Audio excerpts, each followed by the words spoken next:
Halo teman-teman, bantu channel ini untuk berkembang ya. Klik tombol subscribe dan jangan lupa untuk like and share video ini. Terima kasih dan selamat mendengarkan.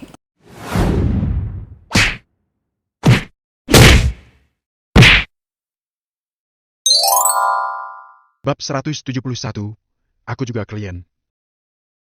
Dia orangnya. Saat aku di toilet, dia mengintipku.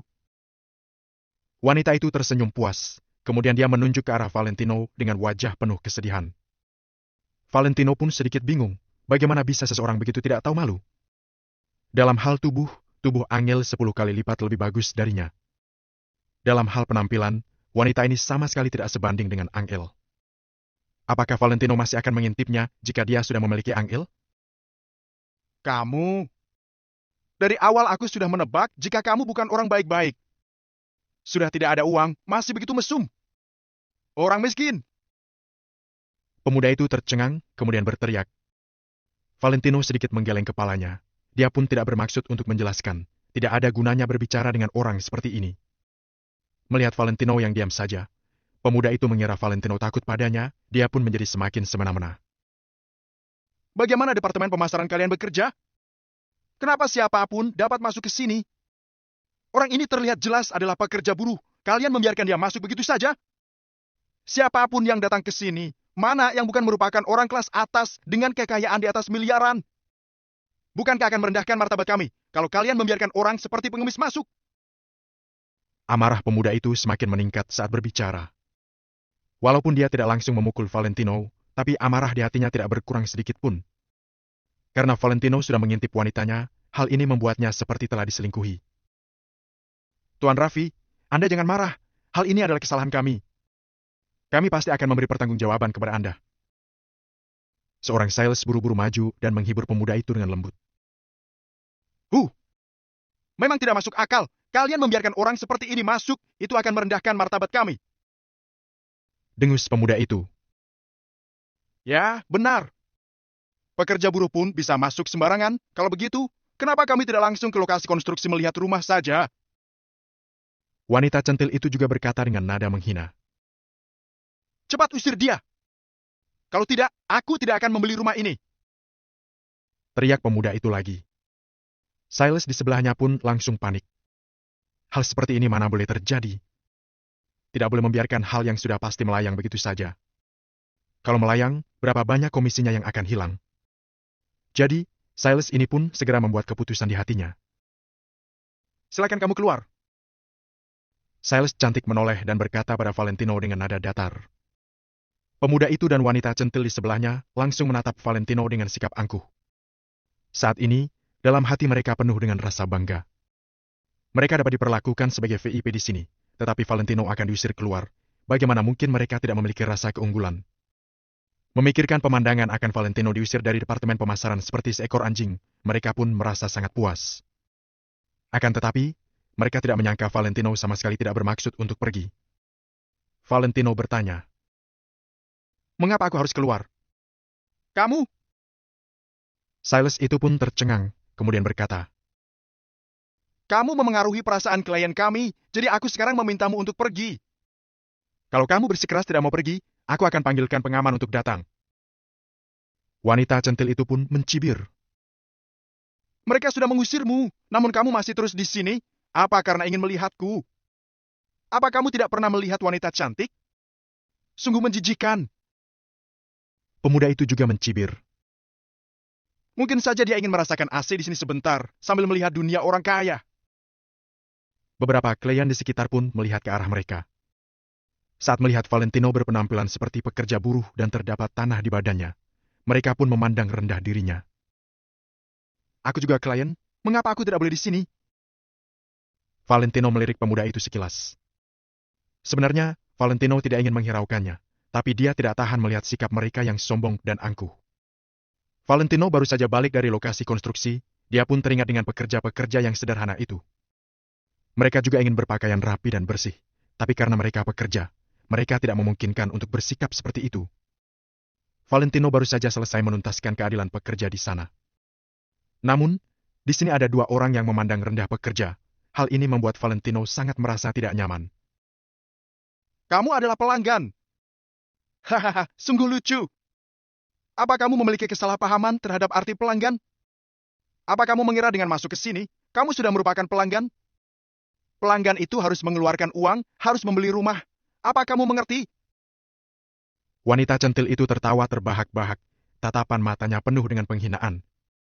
Silas itu pun melihat Valentino dengan tatapan mengejek. Dia ingin melihat bagaimana Valentino menjawabnya. Karena aku di sini, tentu saja aku datang untuk membeli rumah. Jawab Valentino. PVTT, kamu beli pakai apa? Gaji 10 tahunmu apa cukup untuk membeli 1 meter persegi? Wanita itu pun tidak bisa menahan tawanya. Sudahlah, jangan hiraukan dia. Kita urus saja masalah kita. Berbicara dengan orang miskin hanya akan merendahkan kita saja. Pemuda itu berkata dengan ekspresi menghina. Dia hanya ingin melihat dunia orang kaya, jadi biarkan saja dia melihatnya. Benar, aku pun merasa diriku menjadi rendah karena berbicara dengannya.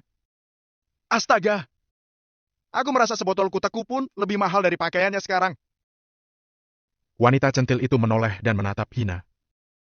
Walaupun tidak dapat mengusir Valentino, mereka juga sudah mengejeknya. Hati mereka sudah merasa puas. Lebih penting lagi, ketika dia berjalan melewati Valentino dengan kontrak pembelian rumah, itu pasti akan bisa mempermalukan orang miskin ini. Jadi, jika Valentino ingin tetap di sini untuk melihat, biarkan saja dia melihatnya. Melihat pemuda itu tidak ingin berbicara dengan Valentino lagi, Silas yang bertugas merundingkan kontrak dengannya pun tidak lagi menghiraukan Valentino dan menoleh ke arah lain. Silas cantik berambut panjang yang melayani Valentino pun berkata, Tuan, kalau Anda tidak ada keperluan lagi, saya permisi dulu untuk mengerjakan hal lain. Aku memberimu satu kesempatan, apa kamu mau? Tanya Valentino. Apa? Silas cantik berambut panjang pun tercengang. Kesempatan apa? Kalau kamu percaya padaku, kamu tunggu saja di sini. Valentino menatap ke arah wanita centil itu. Silas cantik berambut panjang pun tidak bisa berkata-kata. Kenapa dia merasa Valentino sedikit tidak waras? Akan tetapi, tidak tahu kenapa setelah dia menangkap tatapan Valentino, tiba-tiba suatu kepercayaan timbul di dalam hati Silas cantik ini. Ekspresi Valentino yang tenang itu seperti memiliki kemampuan untuk membuat orang percaya terhadapnya. Tiba-tiba, pemuda yang sedang berbicara dengan Silas itu berteriak. Apa? Uang muka sebesar 3 miliar. Ini terlalu berlebihan. Silas menjelaskan. Tuan, villa yang Anda pilih ini bernilai 100 juta per meter persegi. Total luas permukaan sebesar 120 meter persegi, harganya mencapai 12 miliar. Biasanya dalam pembelian rumah memang harus dibutuhkan uang muka sekitar 30%. Jadi sebenarnya tidak terlalu banyak untuk membebankan uang muka sebesar 3 miliar. 3 miliar? Apa aku beli KPR? Pemuda itu berhenti sejenak, kemudian bertanya. Tuan Raffi, sekarang Anda sudah mengajukan KPR, tapi uang muka sebesar 3 miliar ini harus langsung dibayar lunas. Jawab Silas tanpa pada. Bab 172, aku sudah membeli villa ini. Dalam sekejap, kejadian di sana menarik perhatian semua orang di aula. Valentino berdiri di tempat dengan wajah acuh tak acuh dan menatap dengan ekspresi tenang.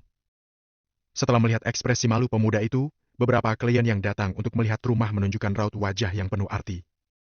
Tadi, Tuan Raffi ini terus membuat kerusuhan. Mereka mengira dia adalah orang yang sangat kaya. Setidaknya dia adalah seorang orang kaya baru, kan? Namun tak disangka, dia malah merasa uang muka sebesar 3 miliar agak mahal. Hal ini membuat orang ingin tertawa. Wanita centil itu juga merasa sedikit canggung. Dia berbisik pada pemuda itu. Apa kita tidak mempunyai uang sebesar 3 miliar? Pemuda itu menyisir rambutnya ke belakang. Dia berkata dengan sedikit kesal. Kamu kira 3 miliar itu 300 ribu? Aku mana bisa mengeluarkannya dengan begitu mudah? Sekarang aku paling banyak hanya memiliki 1,6 miliar. Bisik pemuda itu. Hah? Bagaimana ini? Temanku juga membeli rumah di sini. Aku masih berpikir untuk membeli rumah yang lebih besar dan bagus darinya untuk menekannya. Kini wanita cantik itu merasa sedikit panik. Dapat dikatakan, impian setiap orang kota Neo adalah memiliki villa perumahan di Jing Oriental. Tempat ini adalah tempat perkumpulan masyarakat kelas atas yang sebenarnya. Tentu saja wanita centil ini ingin menjadi orang kota Neo yang berkelas atas dan memasuki lingkaran kelas atas. Sekarang mereka sudah memesan rumah ini, tapi malah tidak mempunyai uang untuk membayarnya. Bagaimana ini? Aku akan memikirkan cara. Jawab pemuda itu dengan frustasi. Wanita centil itu berkata dengan panik. Cepat pikirkan cara. Uang muka ini hanya 3 miliar. Harga mobilmu saja sudah hampir 3 miliar. Cepat kumpulkan duitnya. Meskipun mereka berbisik-bisik, masih banyak orang yang dapat mendengar percakapan mereka. Setelah Valentino mendengar itu, ekspresinya menjadi penuh makna. Dia pun tersenyum sinis. Dengan koneksi Valentino yang sekarang, Valentino memang belum mengenal semua tokoh besar kota Neo, tapi dia mengingat mereka. Valentino justru tidak pernah melihat kedua pemuda ini. Sekarang sepertinya mereka sama sekali bukan kalangan orang atas kota Neo. Mereka hanya berpura-pura menjadi orang kaya. Pemuda itu menatap orang-orang di sekitarnya, kemudian dia berkata pada Valentino. Lihat apa? Dasar miskin! Valentino hanya tertawa, seolah-olah dia sedang melihat badut. Kemudian, pemuda itu mulai menghubungi orang. Walaupun suaranya sangat kecil, dia pasti sedang meminjam uang. Namun, seiring dengan satu persatu telepon, ekspresi pemuda itu pun menjadi semakin masam. Jelas sekali, tidak ada orang yang ingin meminjamnya uang. Sales wanita yang dari tadi menunggu di sudut juga sudah mulai kehilangan kesabarannya. Bagaimanapun juga, selama ini dia memperlakukan pemuda ini seolah-olah dia adalah seorang klien besar. Demi pemuda ini, sales wanita ini menolak banyak sekali klien yang padahal berminat. Ketika sales wanita melihat dirinya sudah mau mendapatkan komisi, pemuda ini malah tidak mempunyai uangnya. Tentu saja, sales wanita ini mengomel-ngomel dalam hati mengenai ini. Tuan Raffi, apa keputusan Anda? Tanya sales wanita itu. Aku... Pemuda itu terdiam, kemudian dia menjawab. Beri aku waktu 3 hari. Dalam 3 hari, aku akan membayar 3 miliarnya. Tuan Raffi, tidak bisa begitu. Saya tidak mempunyai hak untuk menyimpan rumah ini untukmu. Kalau ada klien yang menginginkannya, perusahaan kami tidak akan sengaja menyimpannya untuk Anda. Lagi pula, sekarang saja Anda tidak mampu membayar uang mukanya. Sales wanita itu berusaha menahan amarah di hatinya. Dari awal sampai sekarang, dia telah menghabiskan kurang lebih sebulan dengan pemuda ini. Alhasil pemuda ini malah menyatakan hal yang sangat tidak bisa diandalkan. Yang benar saja. Rumah ini adalah villa perumahan di Jing Oriental yang seharga 12 miliar, bukan sawi putih. Kamu kira villa ini mudah dijual? Pasti tidak ada orang yang membelinya. Nanti aku akan membayar kalian uang mukanya. Ujar pemuda itu dengan kesal. Walaupun sekarang pemuda itu tidak memiliki 3 miliar, itu bukan berarti orang lain memilikinya. Akhirnya, sales wanita itu tidak jadi menyinggung pemuda itu. Aku akan berusaha. Tunggu. Pada saat ini, tiba-tiba terdengar suara seseorang dari kejauhan. Semua orang pun menoleh ke arah sumber suara itu. Ternyata, orang yang tadi teriak adalah Valentino. Pada saat ini, Valentino beserta sales wanita berambut panjang yang mengikuti di sampingnya berjalan menghampiri mereka. Apakah kamu tidak waras? Memangnya kamu punya hak untuk berbicara di sini? Dari awal, pemuda itu sudah marah-marah.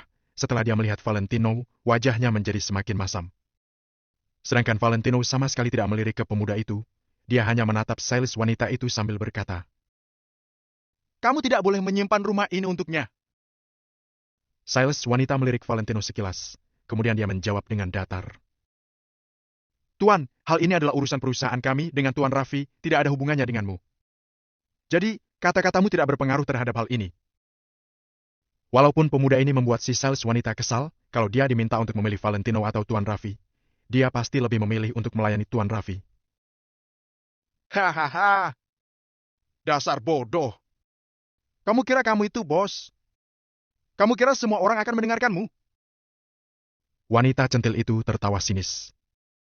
Beberapa sales dan klien yang berada di sekitar juga tertawa sinis. Menurut mereka, Valentino adalah pekerja buruh yang datang untuk meminjam AC dan toilet.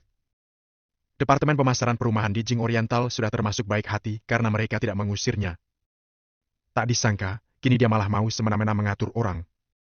Apakah dia benar-benar mengira dirinya adalah seorang tokoh besar? Kalau begitu, aku tidak akan merepotkanmu. Hei, Nona cantik, kemarilah. Valentino hanya tersenyum tipis, lalu matanya tertuju pada wanita cantik berambut panjang yang berada di sebelahnya. Valentino melihat papan nama di pakaiannya. Dia bernama Vivi Sugiharto. Ada apa? Semua orang tercengang. Aku bilang kalian tidak boleh menyimpan rumah ini untuk mereka. Ulang Valentino. Vivi terdiam, lalu tanpa sadar bertanya. Kenapa? Karena aku mau membeli rumah ini. Jawab Valentino dengan ekspresi yang masih terlihat datar. Hanya saja, ketika Valentino mengucapkan itu, ekspresi semua orang langsung berubah. Orang yang mereka menganggap sebagai pekerja buruh ini berkata dia mau membeli villa yang seharga 12 miliar ini. Dalam sekejap, satu aula pemasaran menjadi hening. Raut wajah semua orang terlihat sangat menarik. Apa dia serius? Sejak kapan seorang pekerja buruh mampu membeli sebuah villa? Bahkan sebuah villa perumahan di Jing Oriental yang dikenal sebagai perumahan termahal di kota Neo? Vivi tertegun lalu bertanya. Tuan, saya tidak mengerti. Tadi Anda bilang apa? Valentino menunjuk. Aku mau membeli villa ini. Hahaha. Begitu Valentino selesai berbicara, wanita centil itu pun tertawa terbahak-bahak. Kamu mau membelinya? Kamu mau membelinya dengan apa? Apa kamu tahu kalau harga villa ini adalah 12 miliar? Ucap wanita centil itu dengan tatapan meremehkan. Aku tahu. Apakah 12 miliar termasuk sangat mahal? Jawab Valentino dengan datar. Semua orang yang berada di sekitar terkesiap. Apa 12 miliar itu tidak mahal?